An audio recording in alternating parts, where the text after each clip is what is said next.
Hello, welcome to the next episode of Gulf Coast Real Estate Insider.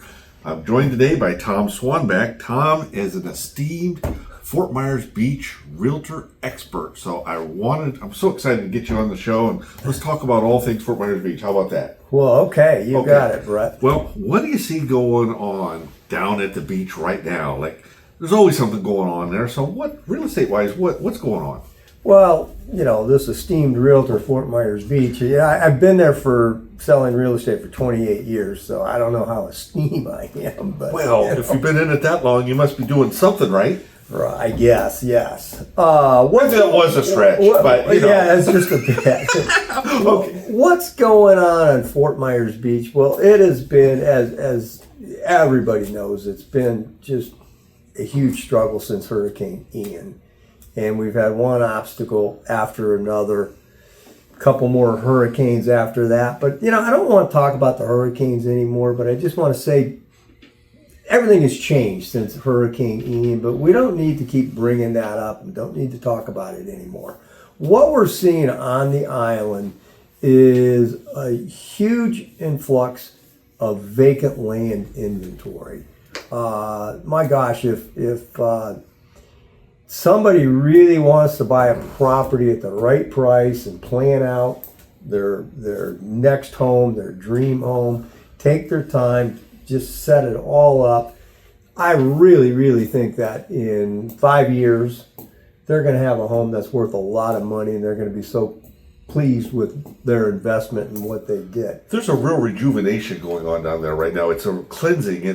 It's out with the old, in with the new, and vacant land's a perfect way to do that, isn't it? It really is. It really is. And there's lots of builders, there's available contractors, tradespeople. These houses are springing up. There's always been a misnomer of saying, "Oh, Florida, you can't get good contractors." I don't buy into that at all. There are a lot of good tradespeople working on Fort Myers Beach, and they're getting it done. Here's my theory. I used to analyze kind of all of Florida, and I look at beachfront property, or Gulf communities, or ocean, and even Atlantic communities. And what you would see is some would sell for more than another, but I always said they should probably all align and be like a home in Boynton Beach shouldn't be so drastically different than one in another beach on the East Coast, and similarly on the West Coast. But the reason there was is you had new construction that competed with 50-year-old properties. But after the hurricanes, that kind of changed everything, where most of those 50-year-old properties, it didn't make sense to keep them because of the way the flood zones worked, and flood insurance. So you're seeing that rejuvenation, and I think they're all going to elevate to pretty much kind of the same. You're not going to find cheap beachfront property in one part of the state because it's all going to go to almost to a median level. Yeah, I agree with that statement because there was, Fort Myers Beach is a 6.5 mile long stretch of beach. When we say beachfront, I mean on the Gulf, sandy beach. And the only variation we have today is size of lots. There are some 75-foot lots and there are some 100-foot lots, and you even see some a little bit wider. And what you can do with them. And then you can build a bigger house the wider the lot. So you do see some variation in value there because of the size of the lot. Or how you can rent them too. Like when you put something on it, like let's say you build a home on it. But the rental game is, because these properties are selling for this vacant land, $3-4 million. That's just eliminating the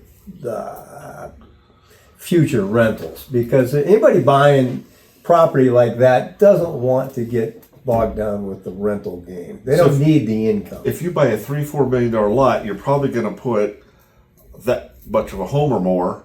So you're going to have $6 to $10 to $15 million into a home. You may not want to rent out a $10 million home. Is that kind of what you're saying? Exactly. Okay. It's going to be maybe when it's all said and done, we're seeing brand new homes selling for anywhere from 9, 10, even $11 million, and that just, you're not going to rent it out on a weekly basis to recoup that investment. Well, we always said that I thought Fort Myers Beach was less expensive than it should be. It should have been higher. I think the hurricanes helped with that. Now, it all depends on who you talk to. If you own the property the last 40 years but couldn't afford to elevate it, bring it up, do all this stuff, you're not happy.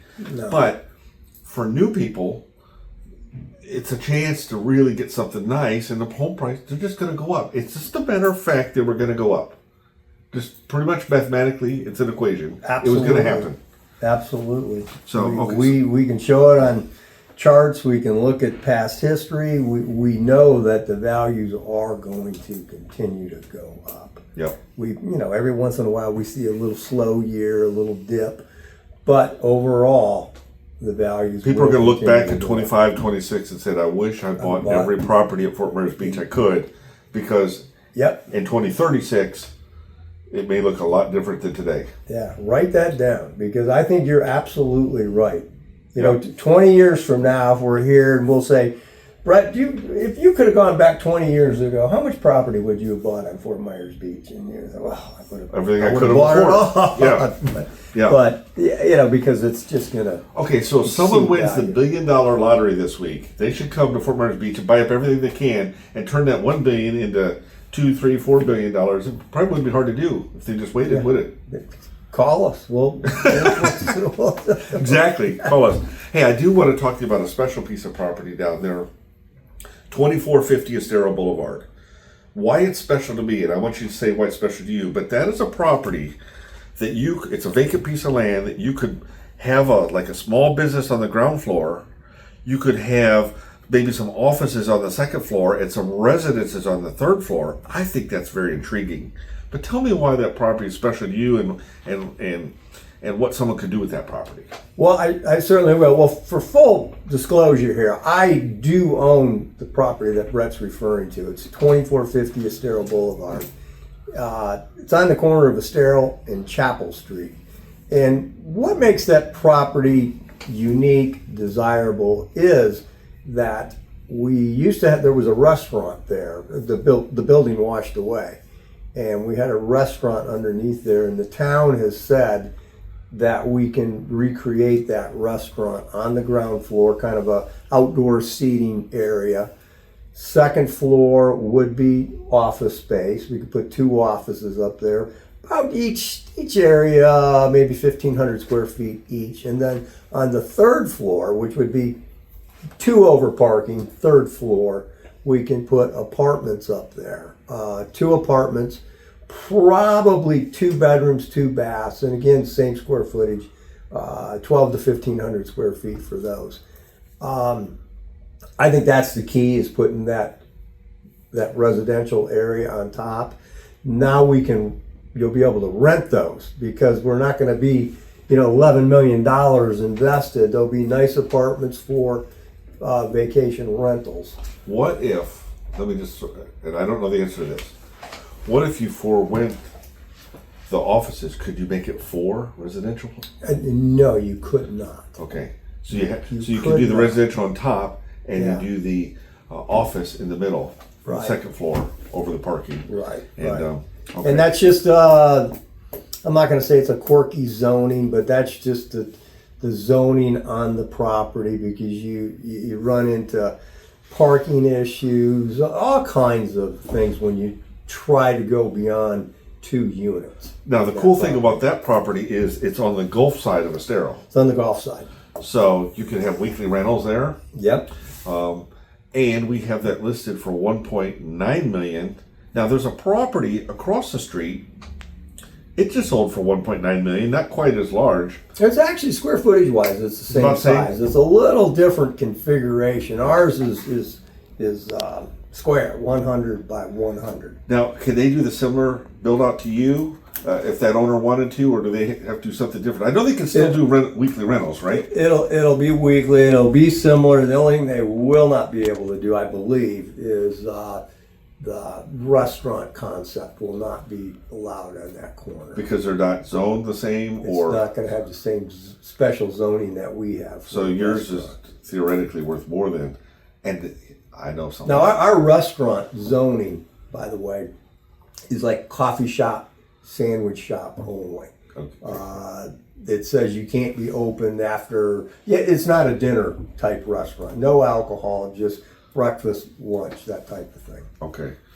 The other Which thing is needed on the island. the other thing at 2450 Estero Boulevard is that you can walk to the beach without crossing the road, and the parcel across the street. That's right. That's right. There's deeded beach. Well, it's actually public beach access right there. It's beach access. Oh, I've forgotten what it is. I think it's beach access 21 on Fort Myers Beach. Yeah. So I love going. So to that'll that never spot. go away. I love going to that spot because you're just right there. Mm-hmm. And what else do you see going on at the beach? Anything else that viewers ought to pay attention to, or other than buy all that you can afford to buy now? What else Well, should people know about the beach? it's good or bad. I think the reality of it is kind of what we were talking about earlier, the values going up.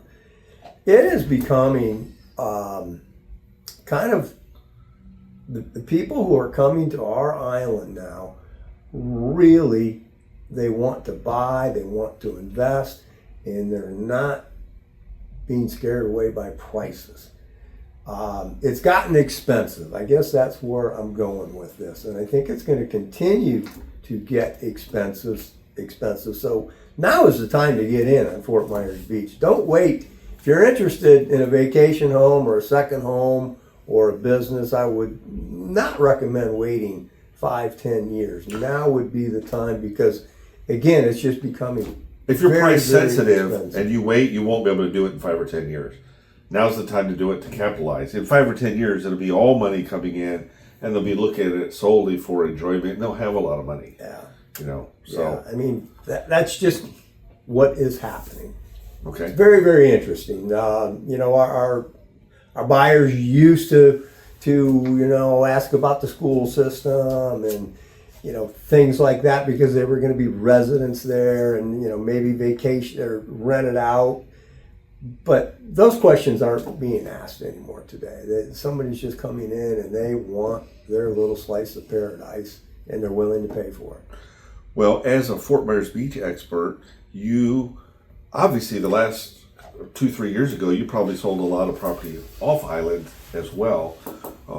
Let's broaden it out a little bit. What are you seeing? Any trends in Southwest Florida you're seeing? And could any of it be anything we could learn from Fort Myers Beach, or anything you're seeing out there? Well, the trend that I see is as Fort Myers Beach becomes more and more popular and more new construction, it kind of flows off the island. People in the surrounding areas, the neighborhoods close by, we're seeing the same pattern where people may not want to be on the island, but they want to be close to the island, and they are buying these properties and they're remodeling them and a lot of new construction. Well, Tom, one thing I noticed, the Airbnbs like in Cape Coral and even around Fort Myers, they slowed up in 23 and 24 because the people who came to the Airbnb, they were stuck in that house. They didn't have a beach to go to. Mm-hmm.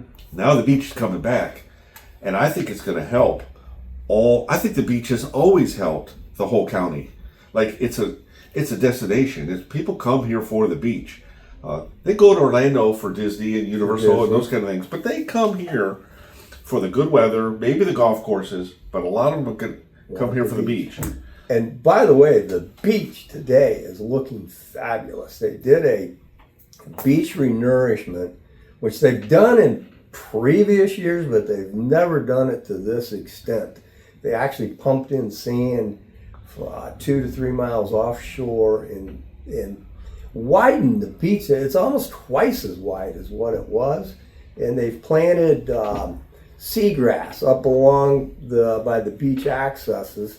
So that's going to help with erosion in the future and hopefully keep that beach. Did they add big wide. mounds? Because I know like the monkey duck out on Sanibel or out of Captiva is complaining because that big mound and I it just heard destroyed the there was a view. lawsuit on that. Yeah. I don't see that at the beach. It's not at the beach. It may be coming. I'm not sure. There may be some areas where they are going to bring in additional sand and create the mound. But they've got a lot of plantings right there, so they obviously can't bury those plantings. So I'm not sure what it will look like in the very, very near Even if they bring in a future. mound, most of the properties now are elevated anyway, so the mound shouldn't matter. that's- The Mucky Duck is an old restaurant that's not They're elevated. not elevated. Yeah. That's a good point, Fred. Yeah. It is.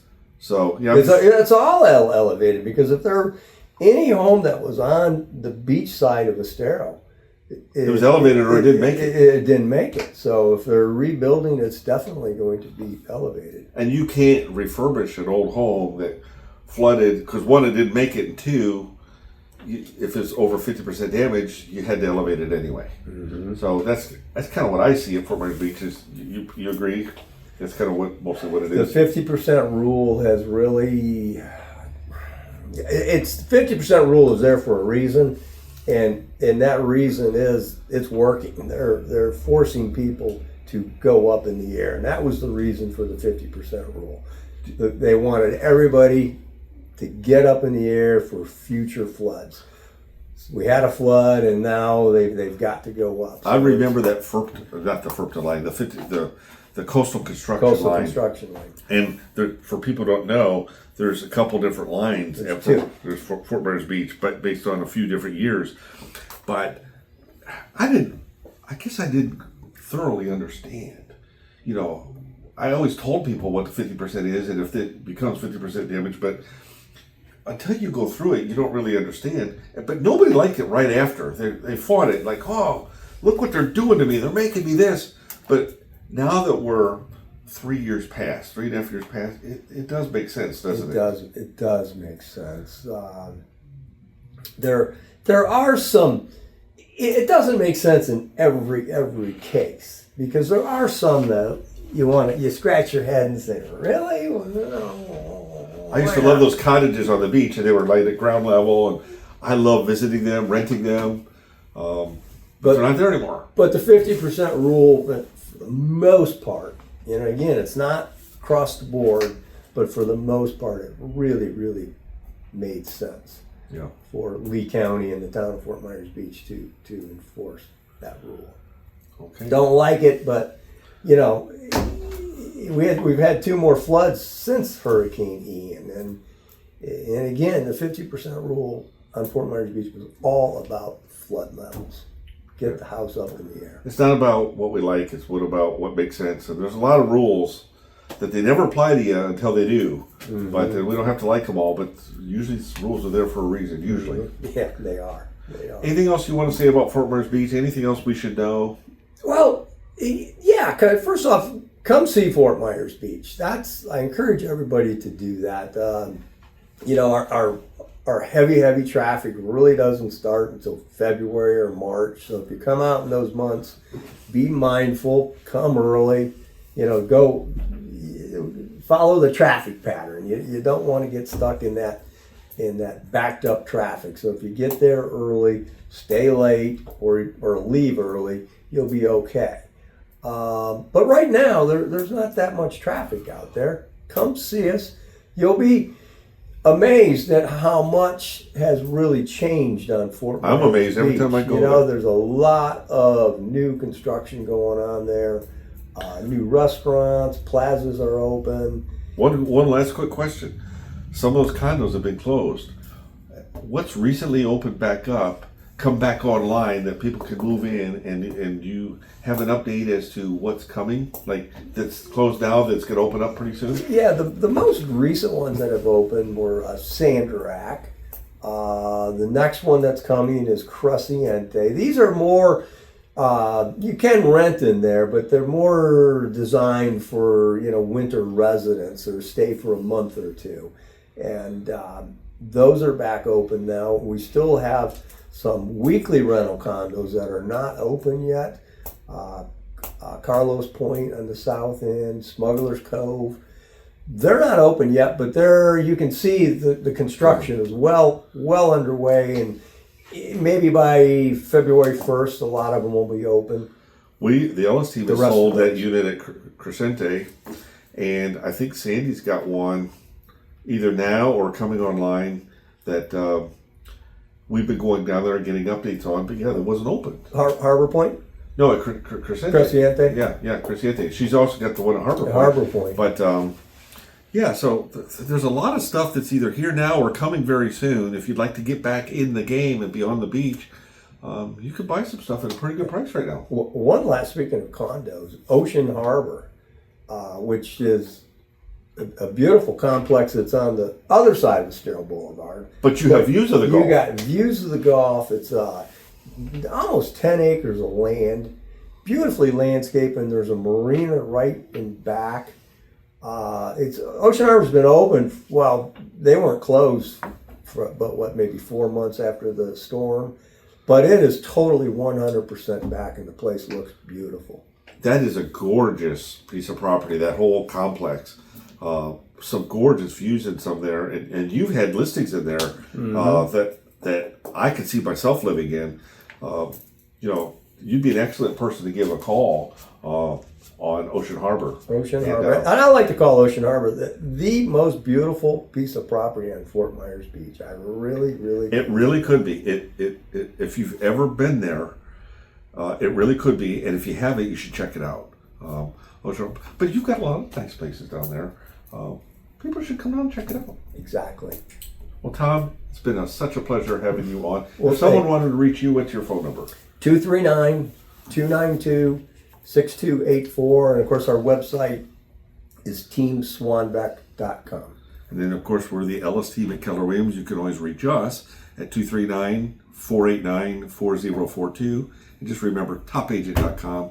And here at Keller Williams, we're always glad to get you the information about different areas of town. Today, we focus on Fort Myers Beach. Brought in an esteemed Fort Myers Beach expert.